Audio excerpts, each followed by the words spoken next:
একটা খবর পাইছিলাম, হ্যাঁ, থানা থেকে তিনজন একটা ছেলেরা এই ডাউনিংতে গেছে, জলের মধ্যে ডুবিয়ে তলিয়ে গেছে, যার ফলে মৃত্যু হয়েছে।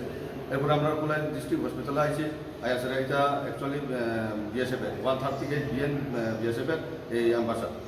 তারা আজকে হোলি উপলক্ষে ওই ফুলারা খেলতাম গেছি, খেলার শেষে তারা স্নান করতে গিয়ে তখন এই ইনসিডেন্টটা হয়েছিল, জলের মধ্যে ডুবিয়া তারা এই মৃত্যুটা হয়ে গেছিল। এরপরে আনা হয়েছে, ডাক্তারটা ব্লডের ইয়ে করছে। এরপরে আমরা এই পোস্টমর্টমের ওখানে এই শুরু হইতেছে। নামটা কি কি? নামটা হয়েছে অজিত প্রবীণ যাত্রা, 16 ইয়ার্স। হ্যাঁ, আর সেকেন্ড হয়েছে প্রবাল তিওয়ারি, 13 ইয়ার্স। আর আরেকজন হয়েছে আসমান সিং সিধু, 14 বছর, 14 ইয়ার্স। তারা সব এই 138 ব্যাটালিয়ন বিএসএফের এখানে অ্যাম্বাসাডার থাকে।